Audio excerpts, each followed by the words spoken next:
আজ আমরা শুনব মিথ্যে কথা বলা টিয়া নামক গল্পটি। শুরু করা যাক তাহলে। কোনো একটা জঙ্গলে একটি টিয়া পাখি থাকতো।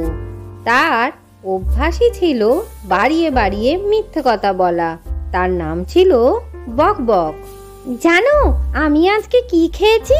কত রকমের মিষ্টি, কত রকমের ফল, খুব বড় পার্টি ছিল ওখানে। সত্যি? কোথায়? ওই ধনী লোকটার বাড়িতে।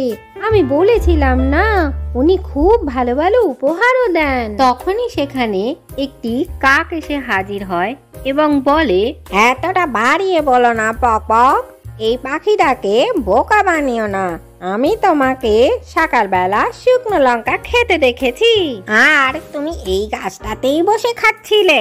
তুমি কি জানো তোমার মতো লোকেদের জন্য আমার কাছে কোনোই টাইম নেই। আমার একটা পার্টিতে নেমন্তন্ন আছে, আমি চললাম। ওর কথা তুমি শোনো না, ও মিথ্যেবাদী। এরপরেও বকবক কিন্তু মিথ্যে কথা বলা ছাড়লো না। জানো তুমি, আমি একবার ঈগলের থেকেও বেশি উঁচুতে উড়েছিলাম। আমার কাছে অনেক গুপ্তধন রয়েছে, আমি চাইলে জঙ্গলও কিনতে পারি। জানো, সিংহ আমাকে প্রধানমন্ত্রী বানাতে চেয়েছিল, কিন্তু আমি বারণ করে দিয়েছি। জানো, কোকিল একদিন আমাকে বলেছিল আমি ওর থেকেও সুন্দর গান করতে পারি। একদিন জঙ্গলে এক পায়রা থাকতে এলো। তুমি কি সুন্দর পাখি, তুমি কে? ধন্যবাদ, আমি পায়রা। আমি এখানে কাউকে খুঁজছি। আরে কাক দাদা, তুমি দেখো কি সুন্দর অতিথি, কি সুন্দর দেখতে। কি সুন্দর পাখি, কি সুন্দর দেখতে তোমায়, রাজার বাড়ির মনে হচ্ছে। এটা কে? ও, তুমি বকবক না? ও, তুমি তার মানে আমাকে চেনো না? আসলে দেখেছো তোমরা, সবাই আমাকে কেমন চেনে। দেখো দেখো, আমাকে বাইরের লোকেরাও কেমন চেনে। জানো পায়রা, আমি অনেক দেশ ঘুরে এসেছি। আমি একবার বিউটি প্রাইজও জিতেছিলাম।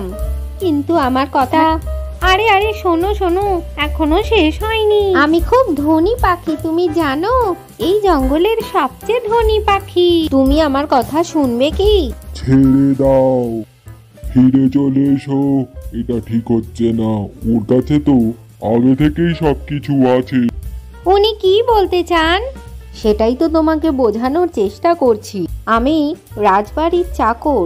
সিংহরাজা চান যে তুমি রাজপ্রাসাদে এসে থাকো, রাজপ্রাসাদেই থাকবে, রাজপ্রাসাদেই খাবে।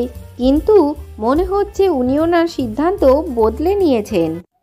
কিন্তু আমার কাছে তো কিছুই নেই। এখন আর আমাকে বলে কি হবে, আমি আসছি।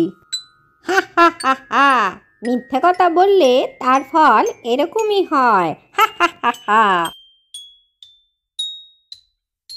আজকের গল্প থেকে কি শিখলে বাচ্চারা? কখনোই মিথ্যে কথা বলতে নেই। ভিডিওটি ভালো লাগলে চ্যানেলটিকে লাইক ও শেয়ার করে সাবস্ক্রাইব করে দিও।